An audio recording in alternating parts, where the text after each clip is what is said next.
kampung Ciboleger. Saya titipin motor di musola dan saya naik ke bukit yang sekilanya itu 2 kilo perjalanan. Saya ngambil ke kanan, saya bingung, kok yang tadinya banyak tanaman hutan, pohon-pohon tinggi, kok berubah suasana. Tadi masnya bilang pasar, tapi ini pasar gaib, mual sosok ada. Malah saya pertama kali saya lihat itu sosok gede hijau, itu mata gede taring keluar. Setelah beberapa lama, hampir setengah jam, saya merasa kok kayak stuck di tempat. Sampai saya bilang, kalau memang saya di sini mau dijadiin tumbal silakan. Saya cuma minta temuin saya sama jenazah orang tua saya.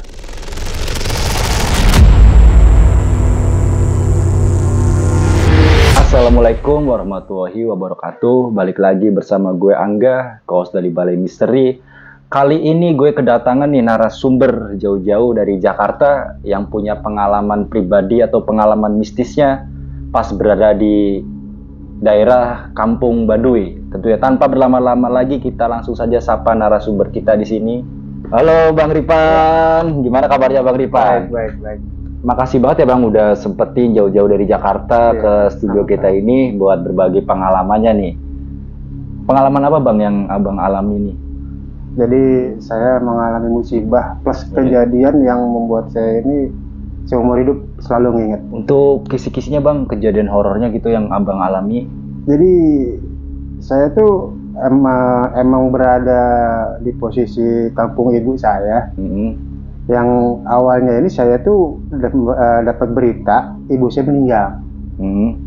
Saya nggak percaya, tapi karena diyakini segitu kuatnya, akhirnya saya memutuskan untuk pulang ke kampung.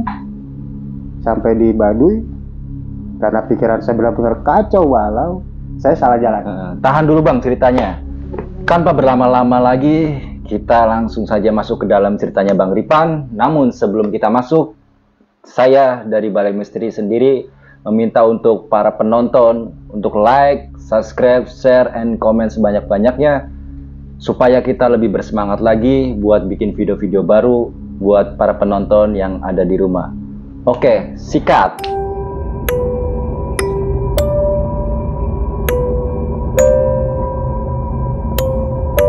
Oke, Bang Ripan, tolong diceritakan dari awal Bang kejadiannya. Ya, posisinya waktu itu Januari, hari Sabtu tanggal 5. Saya masih posisi kerja. Tahun berapa itu Bang? Itu tahun 97. Oh, lama juga ya Bang, 26 tahun yang lalu ya? Iya, tapi masih terngiang sampai merasa dihantui sampai saat ini. Karena itu momen yang nggak bisa saya lupain sama sekali. Karena pas kejadian itu tuh posisi saya lagi kerja, saya dikabarin, "Pan, lu pulang." "Emang ada apaan?" "Saya lagi kerja." Kerja apa nih Bang? Abang saya sebagai bar. Oh, bar. Oke. Sebagai bar, saya disuruh pulang. Karena saya bingung, kok baru kerja 3 jam saya disuruh pulang. Udah pulang deh. Gua nggak bisa ngomong di sini. "Ada apa Pak?" "Terbuka aja. Ibu lu meninggal." Nggak usah bercanda Pak. Karena saya belum lama ini saya kontak beliau sehat. Iya. "Ini serius, lu pulang deh." Ya karena manajer bilang kayak gitu kan. Iya. Ya saya percaya. Lalu saya langsung pulang ke kosan, persiapan baju, langsung berangkat pakai motor pulang ke Baduy. Dari mana nih Bang? Abang Saya dari Tebet. Oh, dari Tebet. Oke. Ke arah Baduy makan waktu sekitar 9 jam. Saya berangkat waktu itu dari jam 8 malam. Jam 8 malam. Jam 8 malam sampai di sana itu jam setengah 1. Karena posisinya itu saya tanpa berhenti. Naik motor ya pas itu ya? Naik motor. Ya kalau dibilangnya apa ya? Kekhawatiran saya ini lebih kuat dibanding rasa lelah. Iyalah, kayak pikiran kacau gitu. Bener. Ya. Apalagi lihat orang tua. Terus sampai di desa Ciboleger ini, saya biasa menitipkan motor. Ini udah masuk berarti nih? Sudah setengah 1 saya sudah di sana. Saya sudah tiba di sana di Kampung Ciboleger. Saya titipin motor di musola dan saya naik ke bukit yang sekilanya itu 2 kilo perjalanan. Jadi itu Pak, suasana di sekitar itu apa aja tuh Bang? Itu kalau orang-orang sekarang bilang itu Ciboleger ini awalnya kita tiba itu wisata. Oh, wisata. Karena disebutnya ini Baduy luar. Nah, sampai perjalanan 2 kilo itu baru kita masuk ke Baduy dalam. Akan tetapi karena posisi saya ini udah benar-benar kalut, kalau orang bilang itu nggak percaya deh, nggak konsen, saya salah jalan. Yang harusnya dari Ciboleger ini saya ngambil ke kiri, ini saya ke kanan. Oh, jadinya yang ngeblank tadi dikabarin ibu nggak ada, jadi kacau lah gitu ya. Bener-bener nggak bisa konsen. Saya ngambil ke kanan, saya bingung. Kok yang tadinya banyak tanaman hutan, pohon-pohon tinggi, kok berubah suasana? Banyak kumpulan asap. Lama-kelamaan hilang itu kumpulan asap yang saya pikir itu embun. Oke. Karena ya malam juga ya. Benar. Dini hari. Kok terlihat kayak perkumpulan orang, kayak orang apa ya, menawarkan barang-barang mereka. Oh, kayak pasar gitu Bang? Benar, kayak pasar. Tapi kalau dibilang pasar, ini mereka kan manusia. Oh, manusia. Jadi wujudnya itu manusia atau gimana nih? Bukan. Kalau sebutan pasar itu kan hanya untuk manusia. Iya. Sedangkan ini mereka ini kalau dibilangnya apa ya? Kayak yang tadi Masnya bilang pasar, tapi ini pasar gaib. Oh, pasar gaib. Iya. Yang interaksi di situ tuh sosok semua tuh. Semua sosok ada. Malah saya pertama kali saya lihat itu sosok gede hijau, itu mata gede taring keluar. Itu dia interaksi ngobrol ngomong apa gimana atau gimana tuh? Kalau untuk bahasanya ya saya kurang mengerti. Itu kan bahasa hal gaib gitu ya. Tapi awalnya itu saya mau nanya, cuman saya pikir bahaya nih kalau ini nanya. Udah, tujuan saya kan cuman mau ketemu jasad orang tua saya. Iya. Saya gak mau ambil pusing, saya terus jalan. Setelah beberapa lama, hampir setengah jam, saya merasa kok kayak stuck di tempat, nggak keluar-keluar. Oh, jadi di situ-situ doang nih Bang, Abang jalan selama setengah jam itu? Bener, saya sampai patah hati, patah arang, sampai nangis, sampai saya bilang, kalau memang saya di sini mau dijadiin tumbal silahkan. Cuman, saya cuma minta temuin saya sama jenazah orang tua saya. Sampai saya didatangi 2 makhluk tinggi banget, berbulu, matanya merah banget. Itu dua-duanya kayak gitu Bang, posturnya? Iya, ya kalau kita bilang apa ya, ini Gondorwo gitu ya? Iya, sosoknya seperti itu. Tapi yang membuat saya kaget ini, kedatangan mereka ini yang saya pikir mau makan. Wah, saya dimakan. Ternyata mereka mendengar ucapan saya. Yang tadinya saya pikir mau dibawa ke alamnya mereka, ternyata saya dibawa itu ke Kuncen. Oh, Kuncen. Iya. Kuncennya sendiri tuh gimana tuh Bang perawakannya gitu? Kuncennya ini dia kayak orang tua, tanpa alas kaki, berpakaian serba putih. Sampai saya ditegur itu dalam bahasa Sunda itu, kok bisa kamu masuk ke sini? Atas tujuan apa dan mau apa? Saya bilang, maaf Pak, bukan saya lancang, bukan saya mau melanggar. Saya dapat berita ibu saya meninggal. Dan saya langsung pulang ke kampung. Dan harusnya saya tadi belok ke kiri, saya sadar di situ. Saya harusnya belok ke kiri, tapi saya ke kanan. Karena mungkin tadi kalau pemikiran saya udah benar-benar gitu kacau. Sampai si Kuncen ini bilang, saya lihat dari sorot mata kamu nggak bohong. Saya bantu kamu untuk pulang.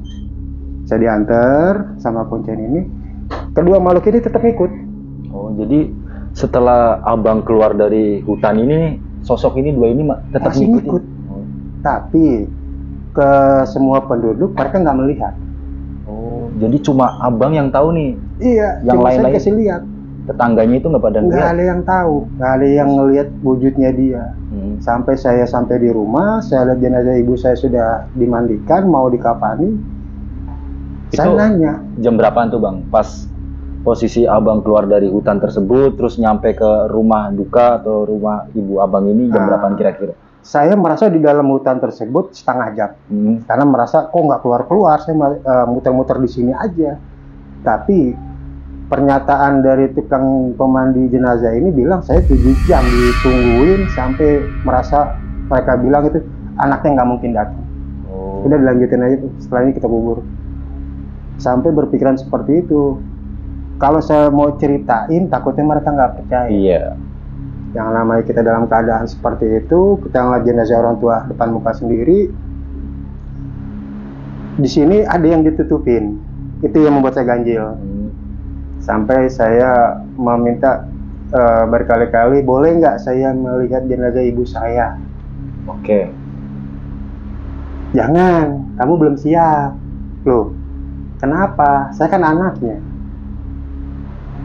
Emang keadaan posisi itu belum dikapanin. Baru selesai dimandikan.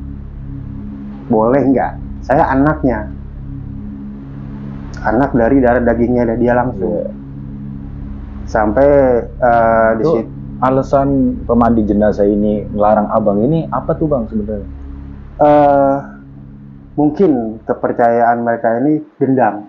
Oh, dendam. Jadi karena di sini saya ada kecurigaan. Sampai tetangga berbisik-bisik, oh itu anaknya, oh itu anaknya.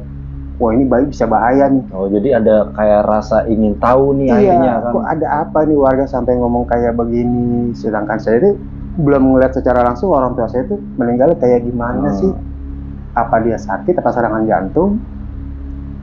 Pas saya meminta sebanyak 3 kali, datanglah kepala suku. Atau kita bilangnya ini Puun biasanya mereka nyebutnya. Ini suku dalam berarti ya? Suku dalam, kedua-duanya dipegang. Oke. Nah, ketika Puun ini datang, beliau berbicara kepada saya, kamu boleh melihat, tapi tidak boleh dendam. Baik, saya sanggupin. Dibukalah penutup pemandian jenazah itu, kain yang coklat itu, dibuka sampai pusar. Di pusernya ini saya tanda tanya, kenapa ada kawat? Siapapun pasti bingung. Tuh kawatnya gimana tuh bang?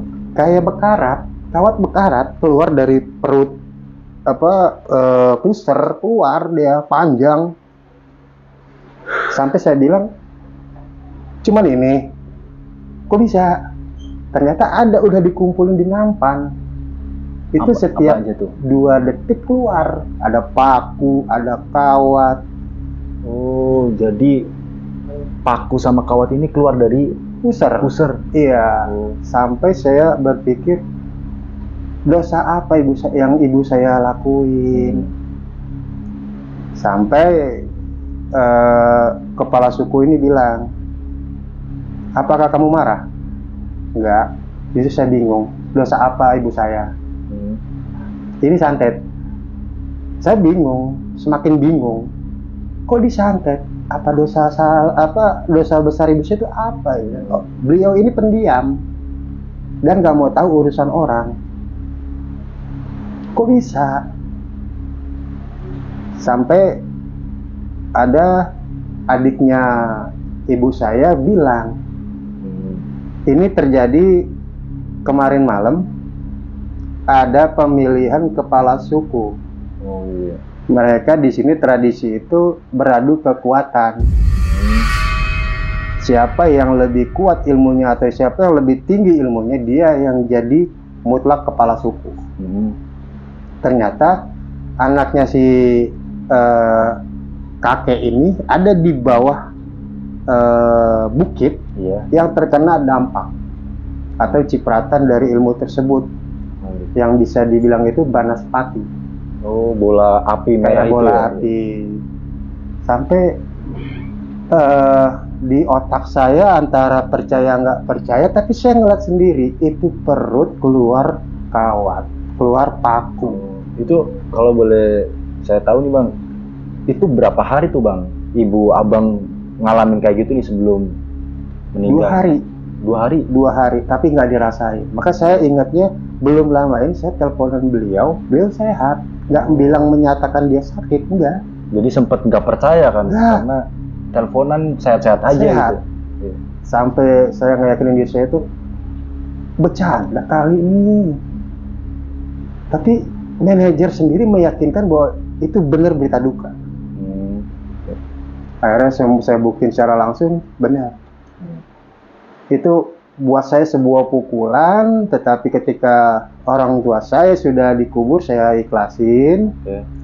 Ada 2 hal di sini yang membuat saya itu ganjil. Yang pertama, 2 makhluk ini kenapa selalu mengikuti saya, dan ada kaitan apa dengan munculnya kawat dan paku-paku tersebut dari jenazah ibu saya. Sampai saya berbicara jujur kepada kakek saya bilang, "Kek, saya diikutin 2 makhluk. Yang awalnya ini saya kesasar masuk ke hutan larangan." Kakek saya pun berbicara, "Kamu ngapain ke hutan larangan?" "Kek, hati siapa? Dan anak yang bagaimana yang dengar kabar ibunya meninggal bisa berpikiran jernih? Nggak akan bisa. Apalagi baru beberapa hari dia ini ngobrol di Masih telepon, kabar-kabaran gitu. bener. Jadi nggak nyangka aja gitu ya? Nggak nyangka. Sampai saya ini merasa apa beberapa hari yang lalu itu pesan terakhir, apa ini nasihat. Ada nggak bang, maksudnya pesan dari ibu itu sebelum ibu wafat tadi yang abang ngerasain gitu ke diri abang gitu, apalah ada apa gitu, biasanya kan ada tuh bang. Ada.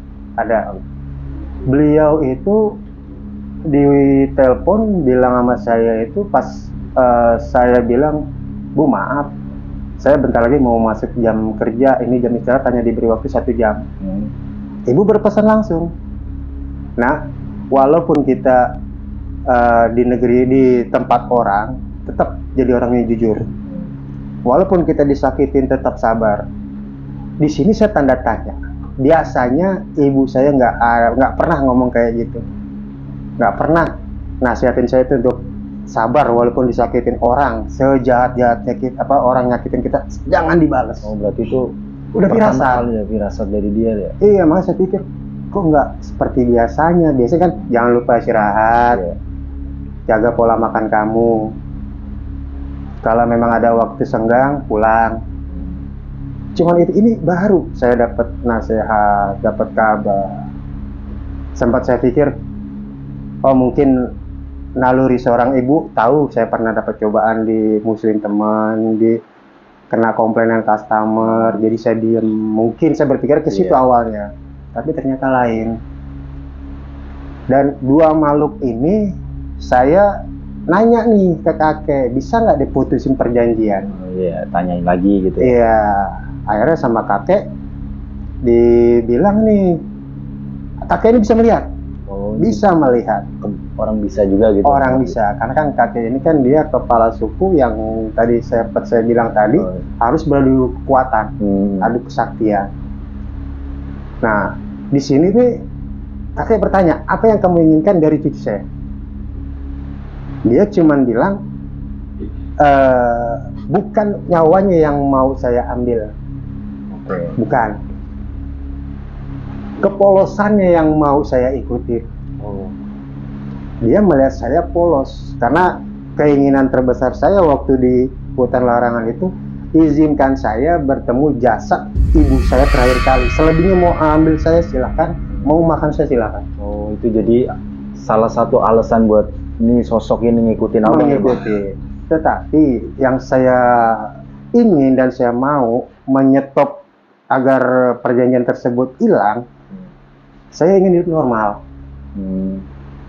Siapa sih yang dibilang itu? Saya lagi kerja ngelihat dia, 2 sosok itu. Kalau suatu saat saya udah berumah tangga, istri saya melihat repot, Iya, nggak nyaman juga. nggak nyaman. Belum nanti ada omongan yang nggak enak, dibilang saya pesugihan lah atau apalah. Maka sebelum itu terjadi, saya minta di stop. Tapi dua makhluk itu nggak mau. Dia hanya berucap, saya mau kepolosan anak itu. Saya menyukai anak itu karena apa adanya. Tapi di sini saya ngomong sama kakek, ngomong saya lagi nih sama kakek, kayak kalau dia mau jadi teman saya silahkan, tapi saya tidak bisa menyediakan kemauan mereka. Kayak seperti mereka minta apalah kembang lah atau darah apalah, nggak bisa. Karena di sini saya nggak ada niatan mau mencari temen, mau dibilang mau nyari apa ya pesugihan, nggak ada. Kita bertemunya secara tidak sengaja, dan ya saya mohon sama kakek, kalau kakek menganggap saya cucu atau anak yang terakhir yang disayang, tolonglah dibantu. Kakek mau ngebantu, tapi dia dengan syarat setiap satu suruh saya disuruh motong ayam kampung, tapi ngebuangnya nggak boleh nengok. Oh, kayak satu syaratnya ya. Iya, tujuannya biar dua makhluk ini nggak masuk ke rumah, nggak ngikut saya. Kalau dibilangnya itu kayak kita miara kambing, kasih makan udah didiem. Iya. Udah, seperti itu. Dan dia nggak akan ngejar, wah dia tuan saya nih. Sampai bertahun-tahun saya pikir itu, kok begini terus. Oh, jadi sosok ini terus nih Bang sampai. Iya, sampai istri saya sendiri menyaksikan saya ada di kamar. Dia lagi di kamar mandi, tapi nggak lihat saya di kamar mandi. Oh, jadi menyerupai. Menyerupai. Sampai dia teriak, ya bangun ya. Saya kaget, ada apa? Enggak, tadi ayah di kamar mandi. Kan saya lagi tidur. Saya tahu, jangan-jangan dia nih. Tapi saya coba untuk mengatasi kecemasan istri. Mungkin kamu capek, jadi kita istirahat. Saya nggak diam, besoknya saya kunjungin, saya telepon bibi, minta disambungin sama kakek. Saya bilang, kenapa saya diganggu? Apa perlu saya harus menyerahkan nyawa saya udah biar stop semua? Kakek nggak mau. Akhirnya dia bilang, nanti kita coba di malam satu suruh. Sampai saat ini saya masih penasaran, kok memang rada-rada menghilang, tapi masih rasa penasaran ini masih tinggi. Karena ada pemikiran ke sana, tetapi lebih pemikiran saya ini sampai saat ini, siapa yang menyantet ibu saya? Iya. Itu doang. Terus ketemu nggak Bang? Saya sudah tanya ke keluarga, mereka nggak mau ngomong. Oh, jadi sampai saat ini pun belum tahu jawabannya nih. Belum ketemu jawabannya. Mereka selalu bilang dan bicara itu, udah yang udah lalu biar berlalu. Tapi kita sebagai anak loh, apa terima orang tua kita di sini dibuat seperti itu? Ganjel lah dalam hati. Iya. Mereka selalu bilang, udah, kamu sabar aja. Ibu kamu udah tenang di sana. Nggak bisa seperti itu. Makanya saya ingin bercerita seperti ini sama Aka, sama Mas ini, karena ini buat saya tuh ngeganjel, terus utarain gitu ya. Iya, ditambah lagi ini tuh apa ya, hal mistis yang bener-bener bertahun-tahun ngikut sama saya terus. Hal ganjil ini buat saya apa ya, mungkin buat orang gue enak punya pendamping. Saya emang enggak, bingung. Iya, nggak enak lah diikut-ikutin nama sosok. Bener. Makanya saya cerita seperti ini mungkin nanti akan dilihat sama teman-teman yang di sana, ataupun dari kakek bisa ngeliat juga, entah dari bibi yang nonton di sini juga bisa ngasih solusi. Karena buat saya ini saya udah lelah, sangat lelah. Tujuan utama ingin ngeliat jenazah orang tua, kok seperti ada yang ditutupin. Seperti itu. Benar. Dan saya mau tanya nih Bang, buat yang sosok ini Gimana tuh bang? Itu yang apa dua masih ini nyampe sekarang apa Masih. masih sampai saat ini masih. Kayak kita tadi mau berangkat ke sini, saya awalnya diam di rumah, awalnya diam karena istri lagi ada di kamar. Itu sosok ada di kamar mandi. Saya takutnya istri kamar mandi pingsan. Hmm. Saya udah ngomong dari hati, tolong keluar, tolong keluar, tolong keluar. Pak gue, saya istri di kamar sholat, nungguin omongan dari saya berangkat atau enggak. Setelah saya pastiin ini makhluk udah benar-benar enggak ada, baru saya bilang ayo kita berangkat. Karena buat saya ini sebuah kayak apa ya, teror. Iya. Walaupun niat mereka baik, mereka mau berteman, tapi buat saya teror. Iya.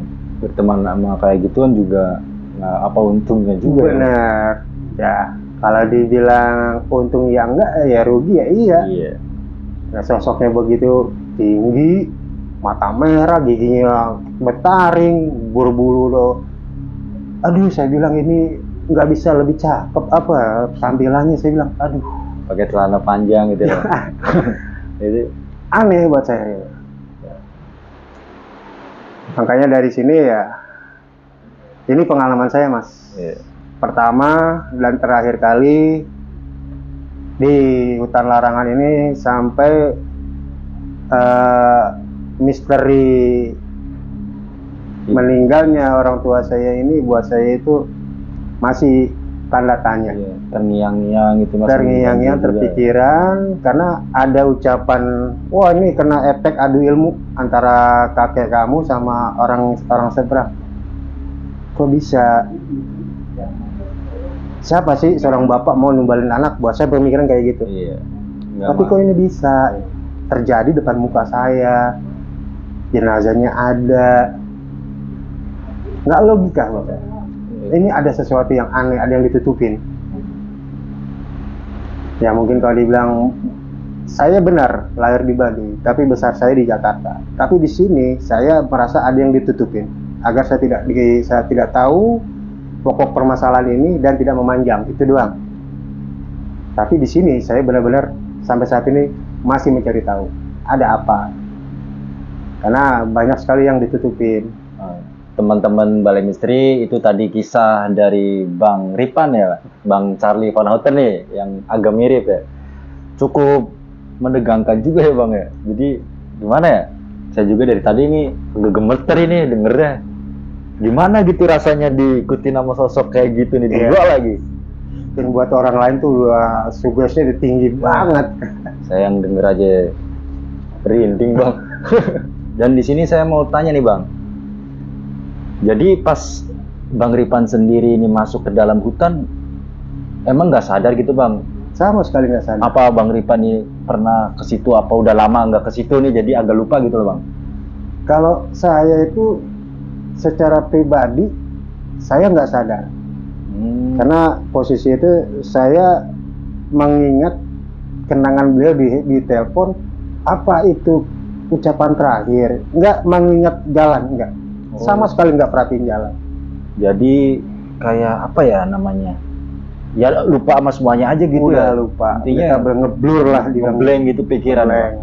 Terus yang kedua ini saya tertarik mau nanya yang tadi yang kayak pasar gitu Bang. Jadi itu apa interaksinya, apa sosok-sosoknya ini ada berapa gitu Bang kira-kira? Sama kayak kehidupan manusia. Mereka ini kayak membeli sesuatu, tapi yang saya lihat ini jual beli barang gitu. Jual beli barang. Tapi apa ini yang jual? Mereka ini menjualnya ya kayak kembang 7 rupa, terus ada kelapa, ada pinang, terus ada padi, tapi bukan manusia yang menjualnya gitu. Yang kayak sosok makhluk astral yang banyak disebut manusia, entah itu kuntilanak, pocong. Jadi pasar gaib ya? Pasar gaib. Saya sempat nggak nyangka juga lah, ini di mana lah, kok perasaan bener jalan. Sampai bertanya-tanya di hati berkali-kali, kok baru ini dikasih lihat wujud begini-begini. Biasanya saya nggak pernah dikasih lihat wujud gitu, nggak pernah. Terus yang terakhir nih Bang, yang dari tadi saya pengen tanya tuh, ketika maaf ya Bang, almarhum ibu abang keluar kawat paku kan udah dikubur, setelah dikubur itu ada nggak Bang kayak ngedatengin abang atau ada pesan-pesan yang disampaikan sama almarhum ibu abang?